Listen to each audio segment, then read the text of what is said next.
Welcome to our third and last teaching session of ICEJ Canada's July webinar series on anti-Semitism with Dr. Susanna Kokkonen. Today's focus is on recognizing anti-Semitism and defining the hatred. I'm Donna Holbrook, National Executive Director of the International Christian Embassy, Jerusalem in Canada. If you are joining us for the first time, please do visit us at ICEJ Canada for our website and Facebook page. There you will find our Ministry of Comfort to Israel since 1980 from Jerusalem and now in over 90 nations. This is our 40th anniversary year, and although restricted to our public events, we have been incredibly active with our Zoom conferences for weekly international prayer and monthly Torah readings with Christians and Jewish rabbis on Genesis. You are invited to attend via our Facebook events. ICEJ Canada is best known for a Christian celebration of the Feast of Tabernacles in Jerusalem for over 4 decades, whereby thousands would come up to Jerusalem for Sukkot, the Lord's feast. This year we expect tens of thousands to attend our online celebration from Jerusalem and worldwide during October the 2nd to 8th. Do register and invite your friends. I am now pleased to introduce to you Dr. Susanna Kokkonen, an author, international speaker, and former director of the Christian Friends of Yad Vashem, our important and historic partner with ICEJ since 2008. Originally from Finland, Dr. Kokkonen has her doctorate from the Hebrew University of Jerusalem. Her expertise is in Holocaust studies. She speaks 7 languages and frequently lectures around the world on topics such as the Holocaust, anti-Semitism, and persecution. She is a contributor on print and electronic media and often appears as a guest on TV and radio shows. Susanna's new book, Journey to the Holocaust, Hatred of Jews in Light of the Bible and History, is available on Amazon. Our moderator is Christine Douglas-Williams, our public affairs and media consultant. She is also an award-winning journalist and author. Her books, The Challenge of Islamic Reform and Fired by the Canadian Government, are also on Amazon. We welcome you, and now over to Christine. Thank you so much for that introduction, Donna. Now, before going on to our esteemed guest, a few words. The goal of the session is to equip us with tools so we can recognize hatred. Anti-Semites, of course, do not see themselves as such and would be horrified to be deemed in such terms. Anti-Semitism has always adapted itself to changing environments, and this is important to note. So how do we recognize anti-Semitic speech today? We know that Holocaust denial is a dead giveaway in the worst anti-Semites, but how do we recognize more subtle denial and the rewriting of history? Please note that the ICEJ Canada is a Christian organization, and our focus is on Christian anti-Semitism historically and how we go forward as Christians in dealing with this scourge. After Dr. Susanna is finished, we'll open up to you for the Q&A. We ask that you keep questions short, please, and to stay on topic. And now we go to Dr. Susanna Kokkonen. Thank you very much. Again, I want to thank ICEJ Canada for having me, and I am just going to share my presentation screen with you. And before we go any further, this is the concluding session for 2 other sessions we already had, and I'm hoping I can bring everything together in this session. But in terms of recognizing anti-Semitism, as I did every time, I want to start from the Bible. And I'll read to you something you are very familiar with from the book of Esther, Esther 3:8, where Haman, the evil advisor of the king, is speaking. Then Haman said to King Ahasuerus, "There is a certain people scattered and dispersed among the people in all the provinces of your kingdom. Their laws are different from all other peoples, and they do not keep the king's laws. Therefore, it is not fitting for the king to let them remain." And we do know from the Bible that God did allow sometimes for the Jewish people to be taken to exile and to recognize their sin. But he never allowed for the Gentiles to treat them in a way that he did not think was his way of treating them. So in Isaiah 47, this is about Babylon and about their destruction. I was angry with my people. I have profaned my inheritance, and giving them into your hand, you showed them no mercy. And this not showing mercy, this was what ultimately brought their destruction. So I want to go to my presentation, just a moment, and start by defining anti-Semitism before we move on. And this is from ADL. Anti-Defamation League was actually established in 1913, so it's a very old organization in the United States, although it's international. And the ADL defends the Jews and is an organization that monitors anti-Semitism, but it also monitors all kinds of situations that are potentially violent, racism, of course, and other such like racist groups, even against others, not just the Jews. And this is how ADL defines anti-Semitism, although I have shortened the definition.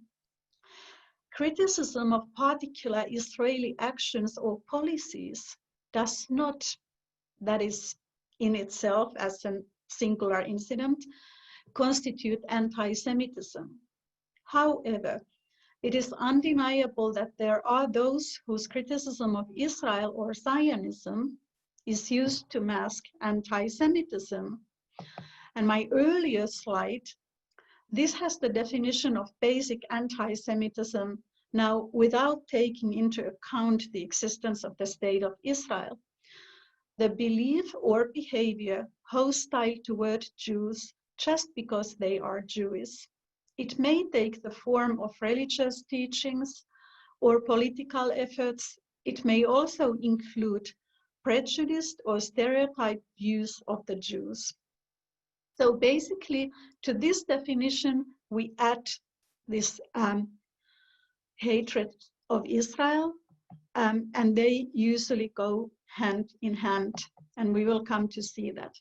But I do want to bring you another definition by another organization.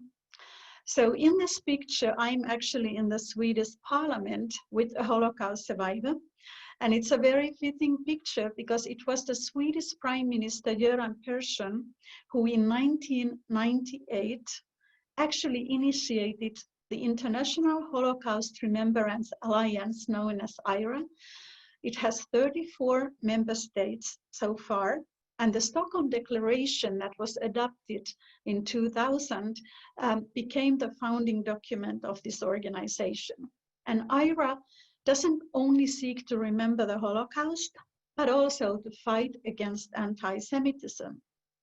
So their definition also says that anti-Semitism is a certain perception of Jews, which may be expressed as hatred toward Jews.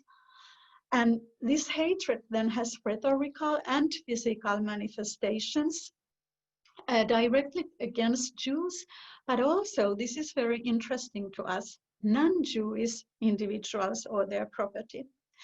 In other words, people who are perceived as friends or supporters of the Jews. And then, of course, towards community, Jewish community institutions and religious facilities. Now, IRA is very important because it includes in its membership only democratic countries, and you have to apply to become a member. So it's kind of moral clout. Its kind of moral standing is very important. So anti-Semitism is expressed in a variety of ways. It can be speech, writing, visual art, or cartoons, and of course actions by individuals or by groups. Now, anti-Semitic acts may be criminal. This is based on legislation of each country. How does the law define anti-Semitism, and does it define anti-Semitic acts as criminal? But then we have this other thing, that criminal acts are anti-Semitic if they are targeting specifically Jews or their supporters. And then we have anti-Semitic discrimination. And discrimination is criminal in many different countries. And I wrote this definition of what is discrimination for us to understand what do we mean when we use that. And this is very current, very important to understand. So discrimination is different treatment based on race, religion, social class, belonging to a certain group. It means that we are treating a member of a certain group differently than we would treat a person in that same situation.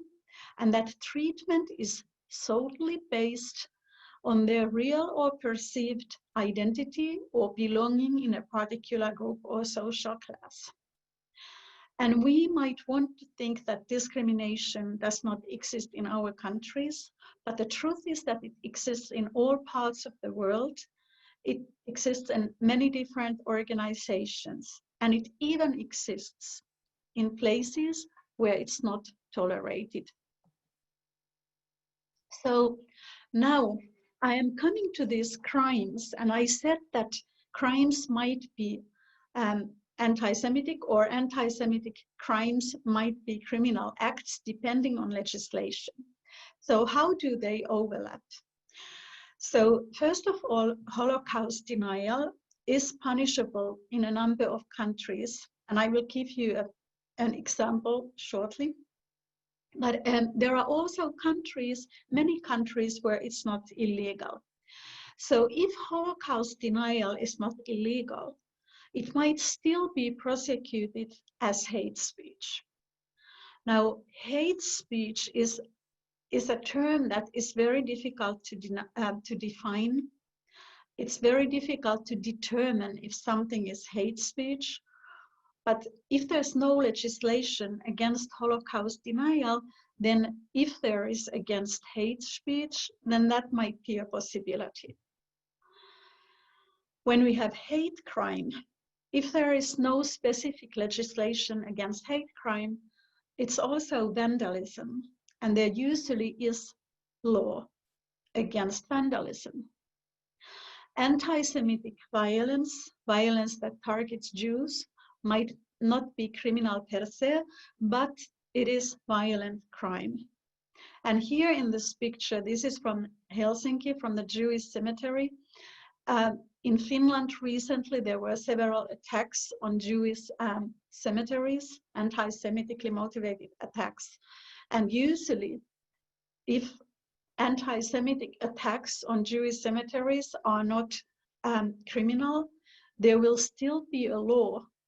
Sometimes it's called cemetery law, and they could be prosecuted based on that law. Now, Holocaust denial is very important for us now to talk a little more about Holocaust denial, because the classic denial of saying that the Holocaust never happened, that is still around. But I'm really afraid that Holocaust denial of today is much more sophisticated. So this picture, for example, is from the recent anti-lockdown protests. I mentioned in my previous lectures that Jewish mayors and governors were met with Heil Hitler sign, that Holocaust imagery and Holocaust symbols were used inappropriately, and that is actually considered Holocaust denial. And this picture tells it all. So Holocaust denial is distortion of facts. It is very easy to muddle the facts, to present them in such a way that the situation is not so clear. Who died? Why did they die? How many died? How many victims of each group were there, and so on and so forth. It's also minimizing the Holocaust. In other words, the numbers were smaller. There weren't that many camps, or if there were camps, they were work camps. They were not concentration or extermination camps, and so on and so forth. There are all kinds of ways of minimizing the Holocaust. Blame shifting, blaming the victims. Holocaust inversion. And this might not be a term that everybody knows. So Holocaust inversion is actually something that is extremely popular. And it's the idea that something bad happened in Europe. Jews were murdered in Europe, in Nazi Germany and by its collaborators, but that the Israelis today are doing exactly the same thing with the Palestinians. It's kind of like moral equivalency, like taking a situation that has nothing to do with the other and then saying, well, this happened, but they are now doing this. And this we need to recognize. I mentioned inappropriate use of Holocaust imagery. And I think this gives you an idea of how many different shades, how many different ways there are of actually denying the Holocaust, and that it's not always just a classic outright denial that we are aware of. And this one case that I want to shortly present to you today is of a lady, some of you may know of this case, Monica Schaffer. She was born in Canada, so she is a Canadian citizen, but she also has German citizenship. And this case took place in 2018, so it's fairly recent. So Monica Schaffer had denied the Holocaust multiple times in Canada. And I want to quote to you the sentence that was in much of the media. Holocaust is the biggest lie in history. And this was also on YouTube. So it wasn't just in writing, it was also in YouTube. And so when she traveled to Germany, she was arrested. Because in Canada, there had been multiple hate speech complaints against her, but they led nowhere, nothing happened. And she was also a public person. She was part of the Green Party and seen together with other politicians. And so this was kind of important. So there was a complaint made. And when she arrived in Germany, she was arrested. And there was a trial, which was, of course, covered by people who sympathized with her, very much wanted her freedom. As she was arrested in Germany, there were calls in Canada for the Canadian government to do something. People who were part of this campaign, they were saying that Holocaust denial is not really a crime and nobody can be prosecuted for that. And she certainly shouldn't. But anyway, finally, she received a 10-month prison sentence alongside her brother, who also denied the Holocaust. So what this case actually shows is that even though we have very different attitudes towards Holocaust denial, but in those countries where it is a crime, a person might be prosecuted even if they come from another country. I also mentioned violent crime, and I said that there might be anti-Semitic violence, but it would not be defined as such, or there might be no specific legislation. So then we have violent crime, and violent crime can always be prosecuted. So I want to give you one case, because this is kind of very important for this team. This young man in this photo, his name is Ilan Halimi. He was 23 years old. When he was trapped, he was led away and actually kidnapped. He was held in a basement of an apartment. He was tortured and mutilated in a most horrible way. And when this was going on, what happens is that the French police refused to see this as anti-Semitic crime, even though it was clear to their family and it was clear to people in the community that this was an anti-Semitic crime and this man would have to be found very quickly because the kidnappers would never release him because they weren't really after money. But the police refused to accept this. And finally, when he was allowed to go, the kidnappers, they put acid on him and they knew that he would die. And he was found and he was taken to hospital, but it was too late to save him. So anti-Semitic violence is different than violent crime. It is hate crime. And in order for the police to be able to work effectively, it has to be recognized as anti-Semitic violence or anti-Semitic violent crime. So following this case, Ruth Halimi and Emily Fresche wrote this book, 24 Days, which is the story of Ilan Halimi. And I recommend to you a very difficult film, and it's the same, 24 Days, a film about this case by Alexander Arkady.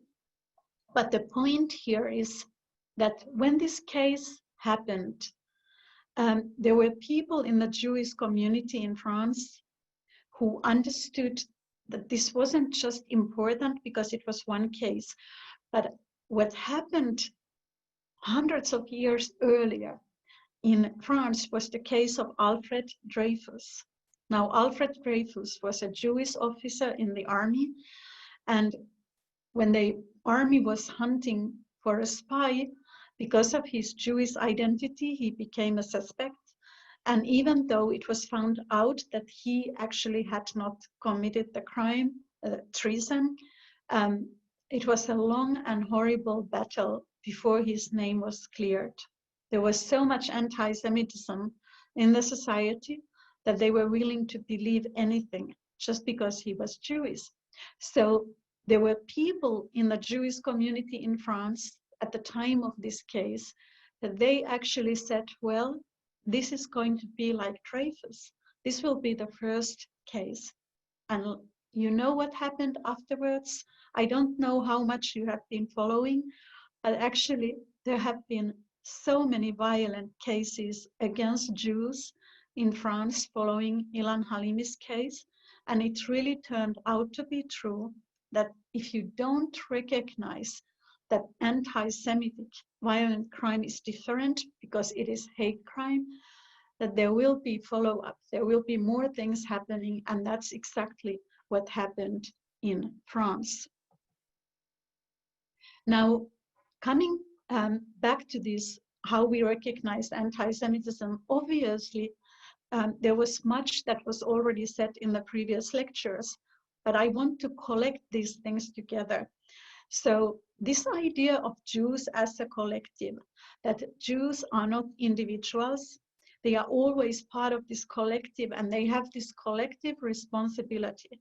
This would be anti-Semitic as defined by IRA, this intergovernmental organization. This idea exists from the Middle Ages until our day, and it also closely related to that, we have these dual accusations against the Jews, which we studied last week. They are wealthy, they are communists, they are international, but they are only loyal to each other, and all these kind of things. Every stereotypical allegation against the Jews is anti-Semitic. So all of those things that were mentioned before, when I went over everything, all of those, if you hear somebody saying Jews are all rich or Jews are all Freemasons or whatever, we have to realize that this all indicates anti-Semitism, not knowledge. And this idea of suspected loyalties, that Jews cannot really be loyal to their nation state, like in the case of Alfred Dreyfus, but they are only loyal to other Jews. They are only loyal to the state of Israel. This all is anti-Semitic. And then about Israel-related anti-Semitism. So some people talk about this and they call it new anti-Semitism, but I think it has been around now for such a long time that I don't think it should be called new anymore. It's just another layer, an added layer of anti-Semitism. So basically Jews are denied self-determination. By saying that the Jewish state, the state of Israel, has no right to exist, you are denying the Jews self-determination, and this, by all definitions, would be considered anti-Semitic. Some of the practical demonstrations of this idea are, of course, the boycott, divestment, sanctions movement. This was very effective with South Africa, because through international sanctions, South Africa was kind of brought on its knees. And related to this, we have the Apartheid Week. This is mainly observed or celebrated, if you like, on campuses worldwide. Israel is accused of being an apartheid state in the sense of separating, discriminating against the Arabs.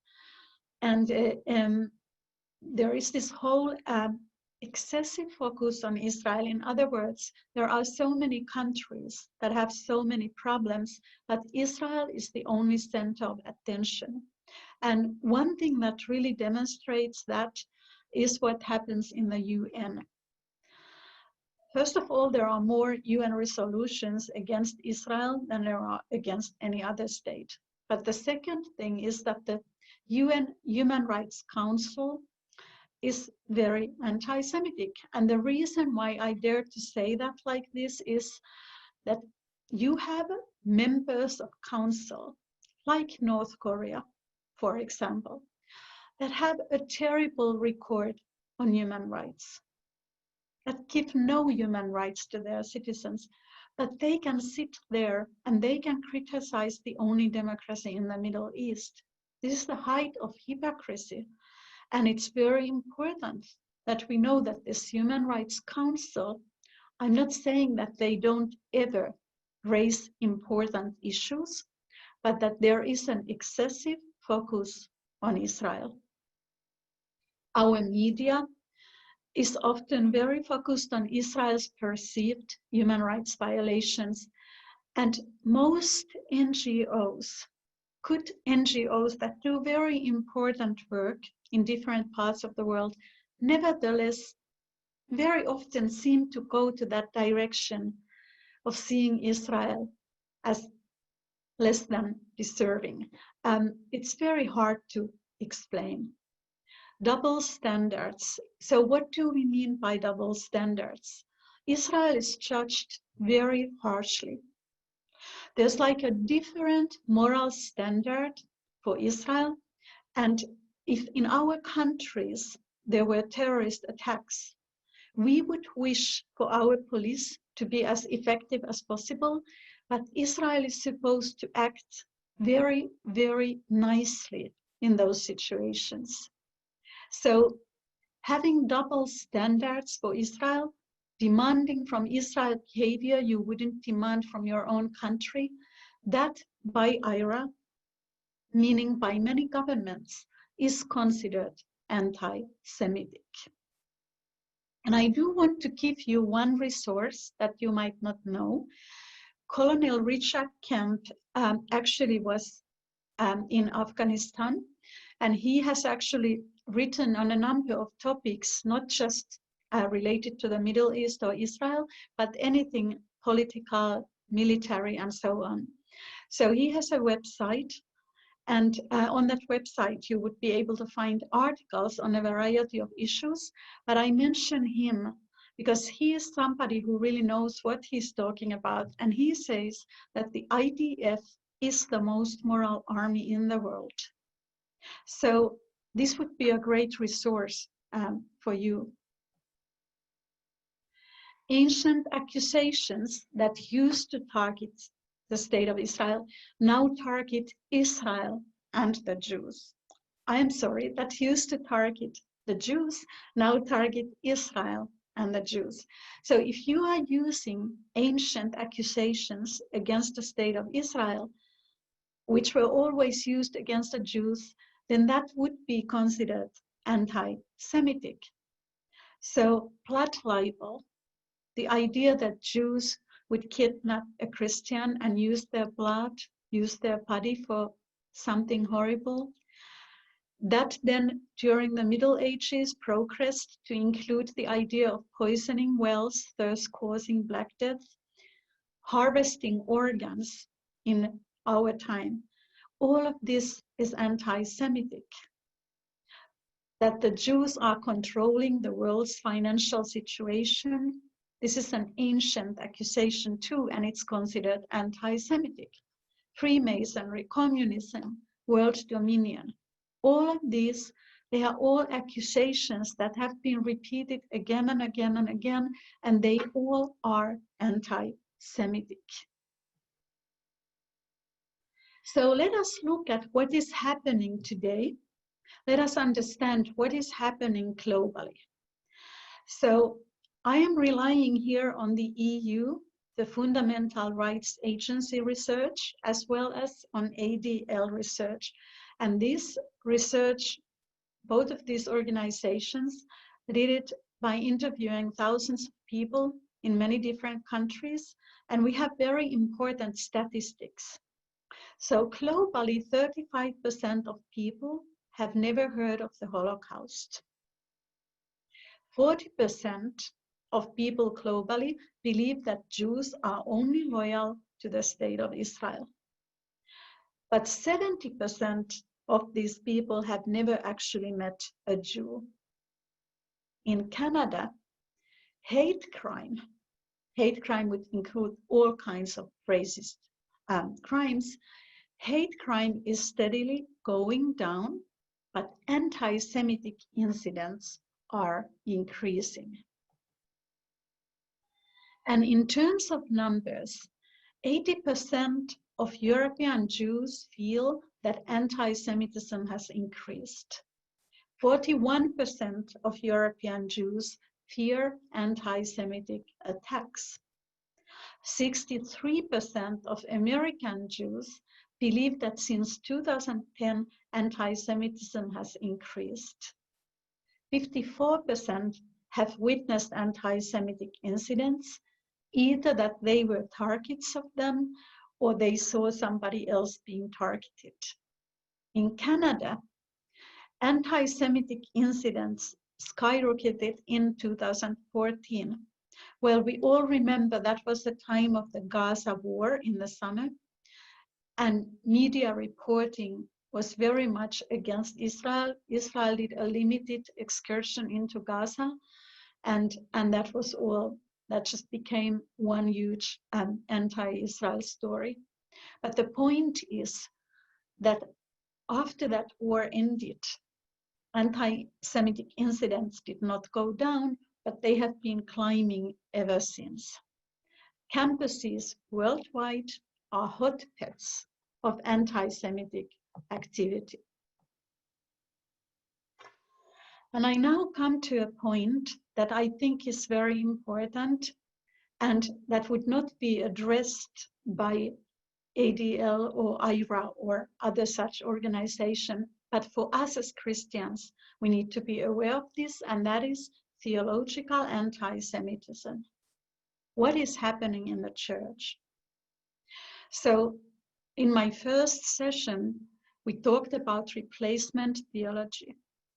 And replacement theology is the idea that we have replaced the Jews in God's purposes, and therefore the Jews no longer have any special position, and we just need to focus on the New Testament and on our task as Christians. So we might think that this replacement theology, well, it's theology, it's in the church. But the thing is that like in the Middle Ages, when anti-Semitic theology became social law in the lands where the Jews were living, replacement theology is not just theology. It has practical implications. Because if you believe that we have taken the place of the Jews in God's plans, the logical next step is that Israel is just like any other country. You don't feel any specific affinity because Israel is just like Sweden or France or whatever country. And so from this then comes the idea, which I see a lot on social media, that the Jews of today and the state of Israel have nothing to do with the Bible. They are not the Bible's Jews. And this idea is very widespread. And I add another layer to this, and it is that there is a general lack of knowledge about church history in our churches. Why is that important? Because if you know church history, then you know that we actually had something to do with the development of anti-Semitism and with even the Holocaust. Then you know that the church fathers, they wrote the most horrible things and accusations against the Jews. If you don't know that, you just assume that we actually have nothing to do with anti-Semitism. Now, I have to mention end-time speculations, and I believe it's very important for us to know about the end times and to try to pray and understand the end times. But if these speculations take an anti-Semitic turn, I think we really need to be very careful. And as a resource here, I do want to recommend my own book, Journey to the Holocaust, because I do believe that it gives you a very good background on early church history, anti-Semitism, how it developed, the Holocaust, and the post-Holocaust world. And let us continue just for a moment, theological anti-Semitism. The other thing that we really have to think about is how these more modern ideas of social justice and human rights, what do they have to do with this? So social justice and human rights in some churches have really kind of become very central. It's almost like the identity of these churches. And there is this idea of intersectionality, which I talked about earlier, that all forms of discrimination have something in common. So all victims also have something in common. So Israel is seen as being the abuser of the Palestinians, and therefore there is this anti-Israel attitude. It's possible that in our Bible-believing evangelical churches, we have also some emphasis that might not be healthy. I mean that any time when you emphasize one thing too much, you might somehow be going away from God's word. So this social justice, human rights emphasis is one thing, but the question is if there's something that we have also emphasized too much or too little. Now, it's really important for me to say that I am a great believer in human rights and social justice. These are very important things to me. But the difference is that I believe that they come from the Bible. I believe that God himself gave us social justice and human rights. Genesis 1:26. Then God said, "Let us make man in our image, according to our likeness." So God created man in his own image. And then when God speaks to Noah, Genesis 9, this is what he says. Whoever sheds man's blood, by man his blood shall be shed. For in the image of God, he made man. So God is saying that man is in his image, and therefore there's something holy. There is something about human life that is so, so holy to God. But God is not only concerned for life, he's concerned for the kind of society he wants us to live in. Leviticus 19:9. When you reap the harvest of your land, you shall not wholly reap the corners of your field, nor shall you gather the gleanings of your harvest. And you shall not glean your vineyard, nor shall you gather every grape of your vineyard. You shall leave them for the poor and the stranger. I am the Lord, your God. In Isaiah, when the Jewish people are about to meet judgment, again, what is the reason? It says, they do not defend the fatherless, nor does the cause of the widow come before them. And Jesus in Matthew 23, woe to you, scribes and Pharisees, hypocrites, for you pay tithe of mint and anise and cumin, and have neglected the weightier matters of the law, justice and mercy and faith. So when we try to speak about Israel and we try to speak about what is really happening in that land, I do think that it's very important for us that we are not against social justice and human rights. No, because God mandated social justice and human rights, but there is a mistaken belief that Israel is somehow against those things, and that's where we need to understand our role in explaining Israel to these people and in showing, especially the young people, what Israel is doing for its citizens, what Israel is doing for the Druze or the Bedouin, and so on and so forth. This is very important. If we only have to say that we don't support this idea of social justice and human rights, nobody's going to want to stand with us, not in today, in this age and time. And I mention this because there are practical things that follow from these thoughts. Christ at the Checkpoint, a very well-known event, conference in Bethlehem that is very focused on the Palestinian Christians and has this idea that if Jesus was there today, he would not be able to get through the checkpoints.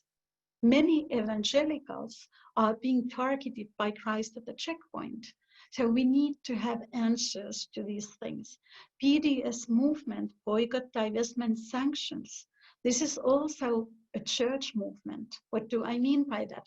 There are churches, very important churches, that have divested already from companies that actually do business with Israel. And all of this, it comes from these ideas that are first theological and then kind of philosophical, and they become practice.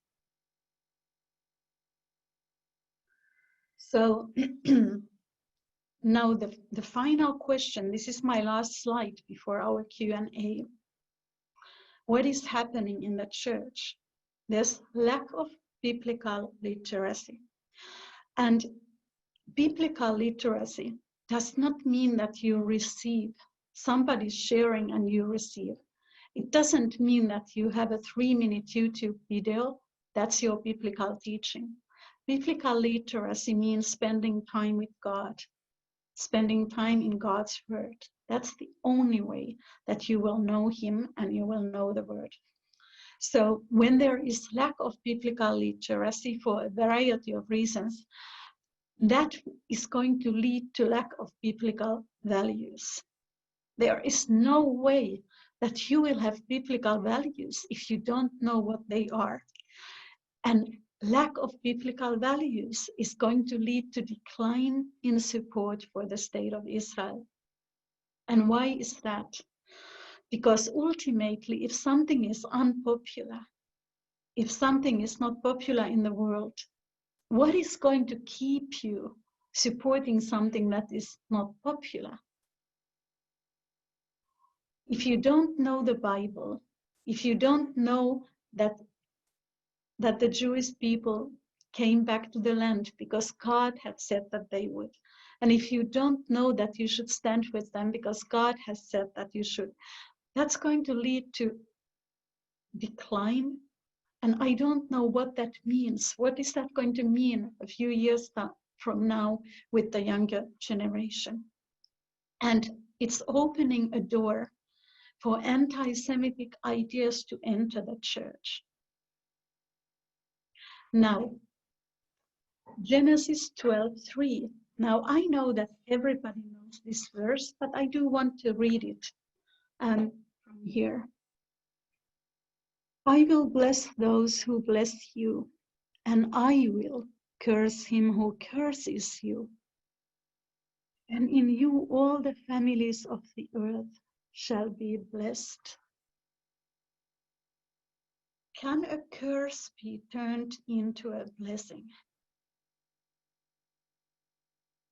Now, I do want to remind you about Jacob and Esau. When a blessing had been spoken, it couldn't be taken back. Why did God use the donkey to prevent this prophet from cursing the Jewish people? Because once you have said a curse, it's very difficult to take it back. And my concern is that right now, all of this, what we have been talking about for 3 weeks, this really is all about cursing. It's all about cursing the Jewish people. It's all about spreading lies. It's all about saying things that somebody said to us and we don't even know if they are true. And if we take it to a much wider perspective, it doesn't even just relate to anti-Semitism and the Jews. But the Bible actually says that we are not supposed to curse even our enemies. Cursing, if we understand the biblical view on it, is not just saying a curse word. Cursing takes many different forms, and we wouldn't be having these sessions if there wasn't cursing, even in our community, if we weren't careless with what we are spreading and saying. So I want to leave you with this very, very serious thought. And I would like to say that I hope that these sessions have been a blessing, because it has been a blessing for me to share these things. And I want to thank again all of you and ICEJ Canada for being with me these past 3 weeks. Thank you.